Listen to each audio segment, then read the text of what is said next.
I'm Hemant Mehta. I'm Jessica Blumke. And you're listening to the podcast for FriendlyAtheist.com. Jessica recently attended the Amazing Meeting, a skeptics conference in Las Vegas, where she had the chance to talk to a number of amazing people. For this episode, I sat down with TAM emcee George Hrab and Sheldon Helms, a professor of psychology, on the final day of TAM 2014. We talked about our reflections on the conference, the importance of communication in the science community, and the true flavor of bubblegum.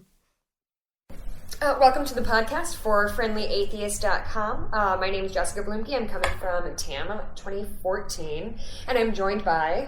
You may introduce yourself. Oh, George Hrab here. Hi. Yeah, so people can hear your voice, and you were our MC. Yes, I was the MC. And other things people should know about you are? I like strawberries. Mm-hmm. Strawberries or strawberry-flavored things? Actual strawberries.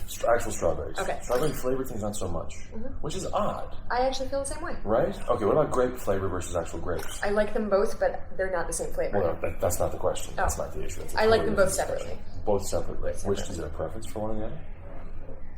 Given actually, I will say grape is my go-to flavor choice. If I have an array of Skittles, let's say. Skittles, yeah. Let's say. Grape is the way you go. Grape is every time. Okay, I have a bit of information which will blow your mind. Okay, pause. No, because it's right in the subject. Oh, okay. It's right in the subject. Yeah. It's just for 1 second. What is the flavor of bubblegum? Do you know? No. What is the flavor of bubblegum? Because I'm going to tell you what it is. It's You're not going to bubblegum believe flavor. me. It's bubblegum flavor, right? Yeah. No, it's pink. It's banana. It is. No, it's yes, not. I know you're not It going to is believe not. me. Next time you have a piece of Just bubblegum, blew my think mind. banana, and you will be astounded. It is banana flavored. Bubblegum is banana That's flavored. like those videos where they say one thing and you hear another Right, because of the way their mouths are right, moving. yeah. It's that same thing, but with olfaction and gustatory. Wait, is this just a trick that, like, if I think bubblegum, No. I'm primed to The think flavor they banana? use for bubblegum since like 1904 has been banana. That's This got to be interview the is biggest over. scam since Mother Teresa. And what was her flavor? Ugh. Can you imagine? Mother Grizzled Teresa old flavor? bitch. That gum's got to be disgusting. Ew. Yeah, it's just you suffer through it.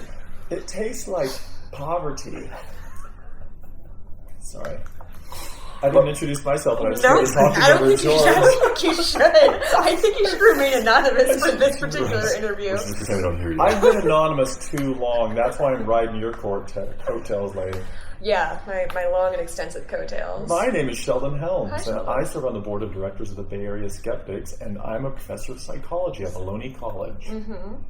And so we were talking earlier about what's the thing about the time and value? Say that. Yeah, we were discussing, well, we were waiting for someone, not George, to show up for the podcast, and I was saying this is an example of chronemics, because it's communication through time. So like when you're waiting in the doctor's office, it sends a message that he or she is more important than you. Is that with the CH? Chronemics? Like Chronos. Like Chronos, yeah. Chronos. Oh, that's awesome. Chronemics, yeah. Are waiting to reply to an email. Exactly right. That's exactly what we were Or talking the about. one I tell my students about is when the 3-day rule with Yes. the guys, they're always telling each other, oh no, after a date, even if it went well, you don't call her right away. Because that implies Yeah, you're too desperation. desperate, and she won't like that. And I don't know if there's any research on that, but Do people still believe it. do that? Because like now, like I don't know what Facebook and things like that. heterosexual people do. Don't ask me. I don't know. We don't date in my realm. We just know instantly by instinct. Yeah, you're the one. Let's go. Wow. That's why I've been together with sounds- Steve for so long. That sounds great. It's great. It's kind of like a death sentence. So at this point, we've been together so long. It's more like a Mexican standoff. We just kind of stare at each other on the couch, saying, "Do something." No, you file. I dare you to leave. No, I dare you. No, the punishment is you stay with me. How long have you been together? More than 2 decades. Wow. I know. Wow. Did you expect that at all from the start? Yeah, actually, yeah. I'd never been in love before. I That was fell in it. love with him. That was it. Yeah, he was in love before. Wow. Yeah, that's the power of this that I got going on. For the baby. listeners, I have Sheldon just- gestured to his face area. Right, the facial and also the hair The roll hair area. area, which is a sore spot between George and me. So You are also two of the most sharply dressed gentlemen at this, except for you're always dressing up like Banachek, which no, Banachek dresses like me. I don't know. Yeah. And to say we're the best dressed skeptics is kind of like saying that you're the smartest drummer. It's not that big a deal. You know, it's not that big a deal. You heard it here first, folks. George is taking down drummers, finally. Well, that's what I do for a They're living, so I can do smug that. sons So of yeah. bitches. Yes. Oh yeah, you're a musician. Yes. And you led, as I was saying to you last night, last year at the end of TAM, you brought out your guitar and led the best sing-along I've ever heard. It was a lot of drunk people, I assume. Well, they were in a bar. At with drunks 2 a.m. with drinks in front of them. So yeah, And drunks in front of them. and behind them, and on the side as well. But my boyfriend got a recording of Not it. your boyfriend. Oh, my fiance. Fiancé. Fiancé. That's so Fiancé. nice of you to. Congratulations. Thank you. So lovely. It just happened yesterday, which is, I don't know what today is, but people aren't going to be listening to this anytime soon. Today's Sunday. On But Sunday. the Having date- Saturday what's of the date? TAM. Of Saturday. 11th-ish. That's so exciting. You had no idea? Did you any clue? Any No inkling? idea. I don't know if you saw me right after it happened, but I was weeping uncontrollably. You were a mess. I was a mess. You were an adorable mess, but you were a basket case. I was a stranger volunteered to take our picture. She's like, oh, you have to take a picture right after it happened. And this lovely, nice stranger told me to get my shit together. That is how big of a mess I was. And that is the TAM experience. If I had to sum up the TAM experience. But anyway, That random stranger, James Randy. Get your shit together, lady. people don't know this about him. That guy's an asshole. No, he just wants his things to run smoothly. So yeah. Oh my god. But anyway, Yes, I your skillfully future name fiancé dropped was my, at the time, future fiance. So we recorded it and we were listening to it, and it was like a beautiful rendition of Space Oddity. Oh. And everybody knew every word and was singing beautifully in tone. I think there were harmonies. Well, that was the cool thing was we had there were 4 iPads kind of floating around. So I would sort of say what I had chords to. And people would find the lyrics, and it was great. It was this 21st century sing along. It was really, really. I'm hoping we can do a little bit of that again tonight. We'll see. At some point, we'll see. I totally missed that. I'm so glad you mentioned it. I'll have to look for it online. Were you here last year? Yes. Oh, I've been here 10 times. 10 times. Yeah. How have we never spoken? Because you're famous and you don't like Oh, is that what it is? Oh, Yeah. I forgot that. That's right. I know. Yeah. Oh, because you're not. Yeah, because you're not. Because you're not one of. Yeah. Right. one of those not famous Well, people. Didn't get a We'll limerick. see. People seem to be tweeting a lot about me now, All right? right. Yeah. One moderation thing. Tweet me, everyone, at Sheldon W. Helms. Yeah. Is there a hashtag at the end? I don't know how to say it. No, it's not. Sheldon, as of this recording, has 4 followers. Yeah. One of whom is me. Wow. Two And- of me. So yeah. And he did not follow me back, which I thought was rude. It's the chronomic clock. He's demonstrating his value. Well, I don't know how to do any of it yet. There's a learning curve. He said he accidentally followed Massimo. He's like, I don't know how I did it. But you didn't even start your Twitter account. No, I don't know where it came from. It's It just mystery. showed up? Yeah, it's suddenly Sheldon W. Helms. Is it self-aware? Are we at that point now? It could be AI. Twitter is self-aware. Yeah, Stephen Hawking says it would be the worst thing we could ever do. Is if Twitter became self-aware? AI. If Twitter becomes self-aware, we're all screwed. for If sure. Twitter becomes self-aware, we are fucked. We are so fucked if Twitter becomes self-aware. Not to quote anybody. Well, you said unfocused interview, and so No, far we've delivered. I don't think I used the word lenses off the I camera. don't think I used the word unfocused. I think I said we can talk about what you'd like. Oh, This is it. This is what we want. We're going to take down same thing. Mother Teresa, James Randi, And Stephen Hawking. and Stephen Hawking. Hacks. Yeah. Hacks, the last of them. You heard it here first. What was the best thing you learned over the weekend? What was the fact that you were going to take home from this weekend that you didn't have in your arsenal of facts?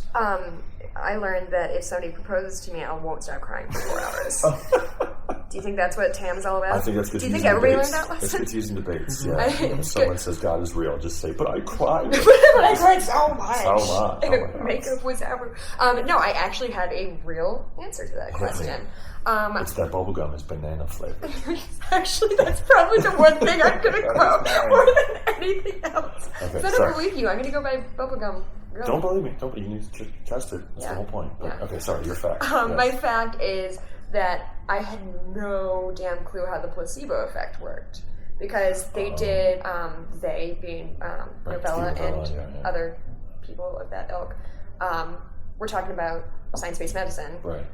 which I think we should just be able to call medicine. Mm-hmm. But just about how the placebo effect, it's not self-healing. People think it's the mind healing itself, and that is specifically not what it is. Yeah, and right. that blew my mind. neat. Because I really thought I had a grasp on that thing. In fact, along that same theme, Harriet Hall has asked us to stop calling it the placebo effect, because there is no effect. It's psychological. She calls it the placebo phenomenon. I hope that catches on, because it's much better I've been trying to make a lot of things catch on this week. Yeah, a lot of my slang. students fall prey to that, because I'll talk to them about, bullshit psychotherapies, gay conversion therapies, and blah, blah, blah. When I go into this whole thing, they say, what about the placebo effect? Isn't it better to do something rather than nothing? And so you have to unravel that for them. And it's that word, effect. It's powerful. We need to take that away. It's like a result-based thing as opposed to just a and they think it's magical. Thing. Well, and it's not unlike the word theory.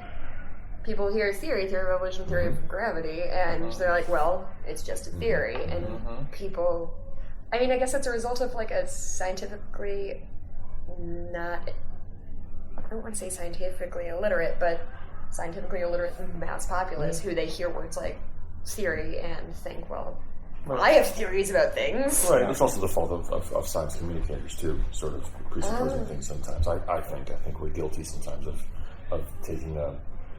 It's much harder to communicate an idea that you understand to someone that doesn't understand that idea. That's really difficult to do, because there are all kinds of presuppositions in your statement, in your position. Like, it's like explaining a musical idea to someone that doesn't play an instrument. Right. It's really difficult to do, and that's why good teachers are rare and so valuable, to be able to communicate something inherently or inside and out to someone that has no frame of reference. It's a really, really tough thing. In psychology, we call it meaningful context. Okay. And people forget to do that all the time. A lot of people don't know this. I was discussing it in name drop my workshop the other day on teaching critical thinking at the college You can't level. name drop yourself. I just did, baby. It's never name dropping works. So what? Sheldon W. Helms. It's like photobombing a selfie. It doesn't really work. I'm going to figure out a way in Photoshop. What was I talking about? Oh, you're talking about... So we were talking about the fact that, it's difficult to teach critical thinking skills. And one of the things that get brought up over and over is, well, we're failing our students because we teach them rote memorization. I always want to pump the brakes on that point and say, wait, at the beginning stages of learning, rote memorization is important because we speak a foreign language called psychology. Right. Most people don't use these words in their everyday life. Right. And if I don't teach them to you first, and I'm lecturing and using those words, we lose the context. You don't know what I mean. Or even worse, someone told you what it means and they're wrong, and now you hear me saying something I'm not saying. So Psych 101 general psychology level is all a big vocabulary test. Oh, interesting. And a little bit of synthesis and blah, blah, but it's not until you get to, the higher level courses and then finally the graduate courses where you start getting that real meaning and adding to the body of knowledge. So meaningful context is one of those things I do a lot, and I use a lot of analogy, and I tell stories about my crazy mama from Oklahoma, and I'm trying to make it memorable and also tell them, this is like that. And I always tell my students, when I don't do that, you'll ask for it by raising your hand and asking for an example, or raising your hand even better and saying, is that like when my little brother does this thing? And they're asking for meaningful context. I'm lucky, though I teach psychology. I can give meaningful context very easily because it's human behavior, and they're human, and they have behaviors. I feel sorry for physicists. Right, quantum mechanics and stuff. Oh my God, like, that's a quark. What's that like? Yeah. Nothing else. I can't give you a frame of reference, but I'll write the equation. It must be terrible. Do you think that's why there's sort of a mistrust of more complicated sciences, because it's so hard to grasp? Did you say more complicated sciences than psychology? No. Okay, I just give you. Why would I say that? That would be a really rude thing to say. It would be disparaging on what you do. And I am a thoughtful host, and I would never do such things. I know that about you. And frankly, that's rude of you to imply that I said that. I'm sorry. But that's why, because the terms used in quantum mechanics and the terms used in physics are so foreign, you would assume, that must be more complex as opposed to relationship-based, data gathering or something. I get that. That's a couple, or this is hate and love and fear and anger. That I understand. That's not as complex as quarks and neurons and gluons and stuff. But it's equally as complex. But the framework and the context is so different. So people are going to back off to or be hesitant to dive into. Quantum mechanics. What is it they say? If you think you understand it, you don't. Basically, is what it comes down to. You can't really understand this. It's very just looked it up. I was like, oh, I should just figure out what the... Yeah, you get the first sentence of the first paragraph and you take a nap. That's plenty of that. Yeah, that's rough. I thought I understood quantum physics and all of that when I was a follower of Shirley MacLaine in the 80s. Right. Because it was all, quantum mechanics tells us blah, blah, and you just eat it up. And you don't understand it. Because it's context. Because it's saying this is why you feel good. All these smart people with lots of letters after their names agree with us. And I would say, okay, and that's why I believed it. Right. It's fascinating. Mm-hmm. Well, there's been a long history of people who promote woo, but taking words from real sciences, like Deepak Chopra, I think, is a perfect example of. He says words that have meanings, but not specifically in the way he means it. But that's it. I mean, this goes back to the first electronic devices. You know, the first use of electricity. Most of it was, for liver therapy. Get your Ogden's liver tuning machine. That's right. I have a violet ray machine from the early 20th century at home, and it's bakelite. It's got the little. What you call them, like tubes, sort of, but some of them are flat, so they're for rubbing on your head for psychological issues. Some are like rakes, so that you can put them across certain parts of your body. So it's the mysteries of things that we don't understand, and when there's that blank in there, people fill it in with all kinds of crap to try to sell you on ideas and products, etc. It used to be the very rare rock. You would find this crystal, you would find this rare thing. Ooh, it's rare, it's special. Okay, I'm going to hold this over your head, and here we go. You jump forward. Because just because it's not common means it's magic. Right, exactly. The uncommon, ununderstandable thing. And now you have this electricity, or you have radium. Yeah. Ooh, I'm just going to stick radium up my nose. This is great. Or whatever. Heroin. This is great. Yeah, heroin. Was it Harriet Hall who was talking about people drinking radioactive liquids yesterday and talk and killing them? Yeah. It's new, so they fall and now you've got these great, you've got scientists doing these things and using words like quantum and stuff, and because it's so it's so difficult to understand, it can apply to anything. So you might as well call it Fred. Why is this working? Because of Fred. Okay. So what was your fact of the conference? I pointed at George. I don't know. I have to think about that because Sheldon too. Yeah. I'm still stuck on the banana flavor. I can tell you who my favorite speaker was, and that was my close personal friend, Carol Tavris, a social psychologist. Your close friend. She gave an amazing talk that probably even amazed my close personal friend, James Randi. I'm thinking at this point. But she was, my favorite line of hers was, "That's not the feminism I signed up for." Right. Well, you should probably give an overview of what her talk was about. Yeah. So she was talking about he said, she said, and the science behind that. And I will not try to give a synopsis because I won't do it credit, but it was about looking at issues of feminism, sexual harassment, rape, all these hot button issues that people are terrified to question skeptically. Which is an irony, since we are self-described skeptics who think and say we should question everything and examine it skeptically. There are certain topics that we just don't. And she was brave enough to stand on a stage and do exactly that. And I challenge anyone to find the weakness in her statement, because they're going to have a tough battle. She did a stellar job. I said that sort of half jokingly in terms of the degree of difficulty of that speech, to be able to do that and do it well, and it was very impressive. It was moving. She's I feel bad because every time I forget how great she is. She's always, I basically hear her once a year, and she gives a talk at the end of the 60 minutes. It's like, damn. Right, she's awesome. Like, you know sort of intrinsically that she's awesome. Yeah. But then you're reminded how awesome she is. And once again, for the fourth year in a row, you go, damn, that was so good. That was so smart. So, and especially with that topic, of all topics. Yeah, very impressive. It may be her friendliness that throws you. Her friendliness and this ninja humor. Yeah, slipping the rafters, just like, and can just throw this star of humor at you, and it just hits you right in the taint, That's a bad place to get hit. Yeah, but you just end up going, God, that's funny. Like, how is this lovely woman just doing that to me? Yeah, it's great. Eugenie Scott will do that too. Absolutely. She drops those bombs, and you're just bending over laughing. I remember once when she was talking at my college, for me actually, and she was talking Did you about yourself again? that she found a website, for Sheldon W. Helms. Find me on Twitter. She was, and SheldonWHelms.com, my website too. I forgot to mention that. George, anything? Album coming out? For me? No. We do that at the end. We'll do that at the end. I don't like plugging myself because it just doesn't make me feel good. Well, now I look like an asshole. Well, yeah. Jesus. That's why we brought you in here You today. can just plug Sheldon. Yeah. Please right, do, yes. What was I talking about? Oh, yeah, Jeannie. Whatever. Close personal friend. She was showing a website up there, and it was one of these like Christian websites that's telling you why you should go to their school, and because they don't do that evolution stuff or anything. And there were all these girls that were sort of holding their books and looking charming and everything and smiling. And the website said something like had a speech bubble coming out of her face or something. It said something like, why can't you just present the information to me and let me decide? Right. It was on evolution, and Jeannie paused for a moment, and the audience was really quiet, and she said, "Because you're 12, dear." It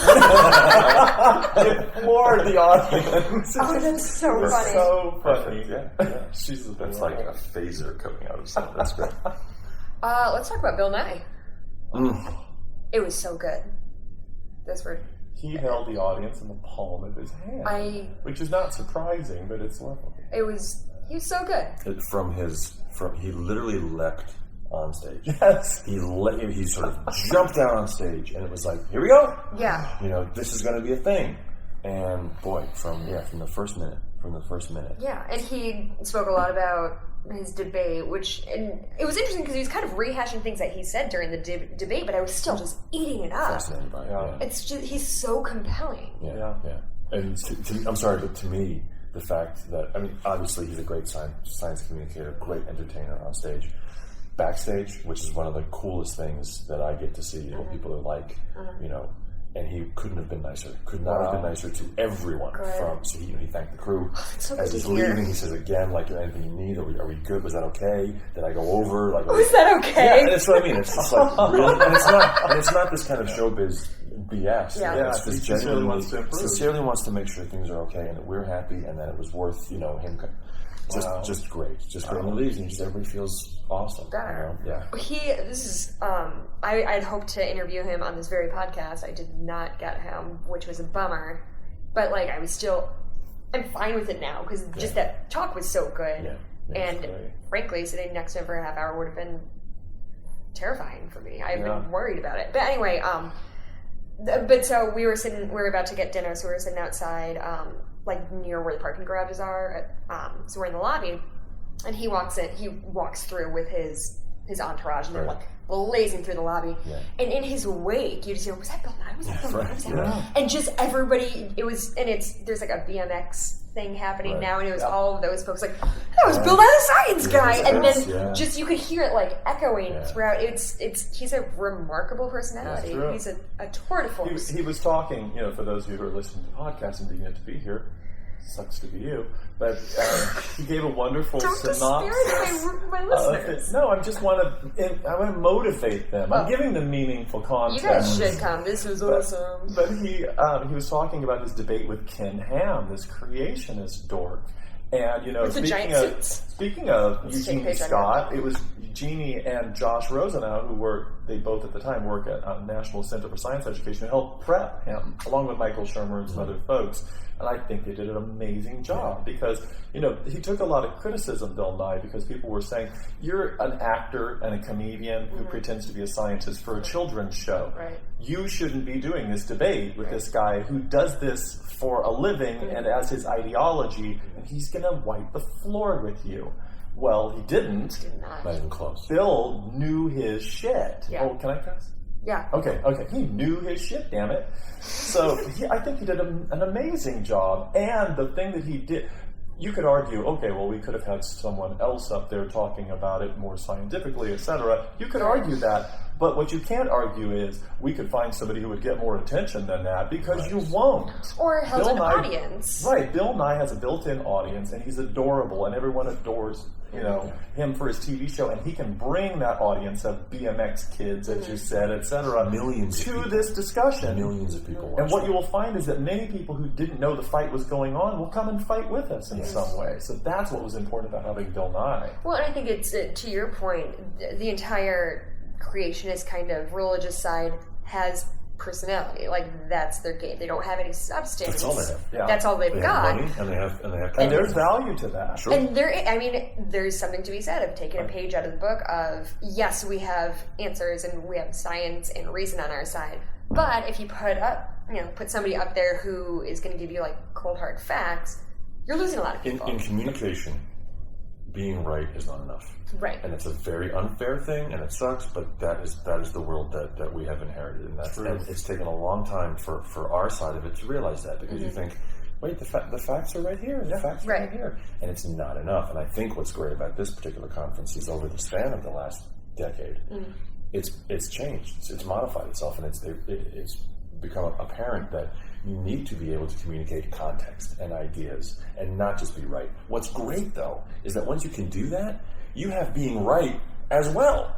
So, someone like Ken Ham, who has nothing of substance behind him, can be successful and can communicate and can convince people. Think what you can do when you can do that and be right. Yeah. That's why I think ultimately, the tide will go in our favor, because we all have iPhones, because we all rely on technology, we all rely on all of these scientific principles that drive every aspect of our existence, and it's through critical thinking that we've achieved all these things. So we get to be right and presented in a way that is fun, like Bill Nye, and he's the perfect example of that. But do you think, so I think you're right, I think skepticism and scientific literacy is getting more popular, but it also seems that the other side is galvanizing against it in a way. Like, is that just a pendulum swing? Because I guess lately there's been a huge amount of not trusting science, or vaccines are giving you autism. I think the number is getting smaller but louder. So it feels like it's sort of growing a little bit, but even from Saunders', I think it was his last talk, he spoke about, it was Prothero, I think, saying that there's fewer fundamentalists, there's fewer climate change deniers, but those that remain are in positions of power, they're louder, they're in Congress, which is like incredible. To think that, that was something that Bill had in his presentation. Bill, my good friend Bill, had his presentation. Close personal. Article 1, Section 8 of the Constitution says that the job of the government is to promote science. Right. And I thought, what's not in the Constitution? And the arts, yes, science and the arts. You know what's not in the Constitution? God. That's right. God is not in the Constitution, and yet the promotion of science is. Yeah. Like, we should. That should be the first line of every debate that we have. What part of this do you not understand? Right. Just spell it out for me. Yeah. So they're louder, but it's kind of like that same thing of they're dying, both figuratively and literally. They're dying out. It's like when you see some really vehement racist, who is 80, and part of you sort of thinks almost like, oh, isn't that cute? Like, because you're going to be they've gone lost their soon. teeth, so to speak. Of course. Literally and figuratively. You're going to be dead, and it's going to be fine. Yeah. You're going to be gone. Like, enjoy your midday meal, right? And you're going to be gone soon. So, yeah. Well, I'm glad that we're getting louder, too. Yeah. I tell my students, when I tell them about these hot button issues, I say things like, well, did you know that it's okay to fire people for being gay in most states in the U.S.? And they're astonished by that fact. There's like 6 or 7 states. And being trans, it's almost every state. There's no protections whatsoever. And their mouths drop open, and then they start saying things like, this will not stand. What do I do about this? And I say, on certain issues, it is no longer okay for you to sit in silent agreement. You need to get up and do something. Get up and say something every opportunity. And, I used to call them my minions, and now that this movie came out, they think I mean the little yellow creatures. So now I just say my flying monkeys. And I tell them, go, spread the word, my pretties. It's important that we be as loud as they are, and like George said, at the same time we're being loud and having charisma, we're also correct. And so now we've got 2 punches for every one. Yeah. And I think the gay rights movement is such an interesting one because it got so much power so quickly. The time between, of course you don't get gay marriage. Of course that's too... Well, there was a long time period where there wasn't any, because what happened was, if you look at the history, it was progress, gaining momentum, AIDS. And as soon as AIDS hit, gay people disappeared from TV, from movies, etc. And the only time you ever saw it was when they're spreading that disease, quote unquote. and it's taken a while because now people are living longer and we're succeeding in battling this, etc. Still a lot of suffering.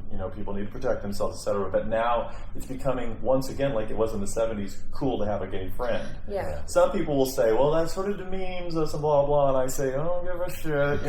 Learn to take yes for an answer. Right. But also, I think that's even working past that, because you look at shows like Will and Grace, for example, where you have Jack, who's just like this very over-the-top, very stereotypical person, and now it's just, you can have shows that are about a gay character who is just a gay character just living his life. The parallels of sort of the gay experience and like the atheist or the sort of critical thinking thing, it's very interesting. Yeah. People that come out to their family as atheists who get shunned.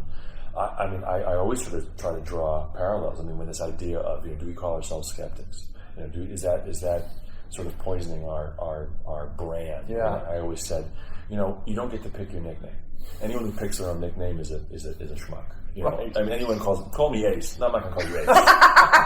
Now I'll do it ironically, but I'm not going to call you Ace.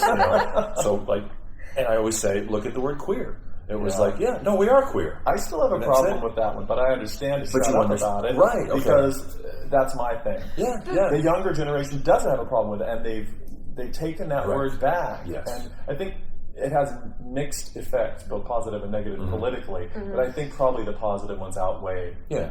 Well, and people have not only taken that back, but used queer as a very specific thing. My best friend's girlfriend, they're a lesbian couple, but she identifies as queer, and my friend identifies as a lesbian. Like, that's just the word she has picked to describe herself. They just do it on the weekends? What is the difference? I don't... Well, like I'm a social queer. Like a social smoker. She has dated men, and she's currently in a relationship with a woman, and that's just how she chooses to self-identify. Yeah, it's like the queer and questioning thing.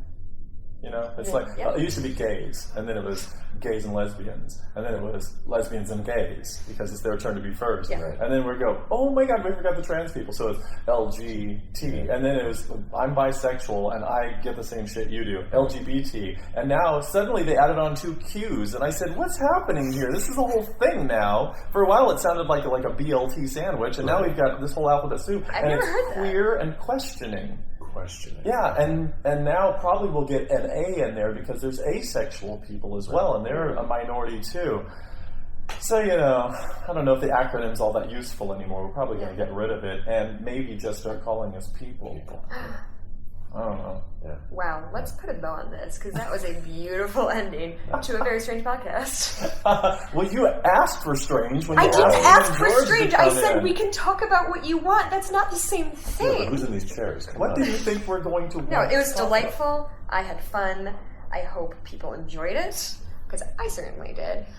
So let's wrap this up. So we can find you where again, Sheldon? Well, I don't like to self-promote because it makes me sound like an asshole. Right, George? That's what I've heard. But you can find me on the Twitter at Sheldon W. Helms. Let's see if we can break double digits for you when Or it comes visit to my followers. website at sheldonhelms.com where I do meaningful work, unlike people on Twitter. Oh, now no one will follow me. Sorry, kids. Or you can just go to geologicrecords.net, you can go to geologicpodcast.com, or you can just Google HRAB, and you'll find everything that has to do with me. Bam! Yeah. Okay. Well, thank you so much for joining me, gentlemen. And congratulations again. Oh, thank you. That's so nice. He made an announcement today in the ballroom, and it was lovely. And that's right. I was very comfortable having everybody stare at me. Good. It made me feel very regular. And thank you for joining us. You can find us at friendlyatheist.com. And thanks for coming. Thanks for listening to the podcast for friendlyatheist.com. Our theme song was written and performed by Brad Chagdis, and thanks to Michael Greif for helping us with on-site recording. If you like what you're hearing, please consider making a contribution at patreon.com/Hemant. That's He-Man T. We appreciate your support. I'm Hemant Mehta. And I'm Jessica Blimke. We hope you join us next time.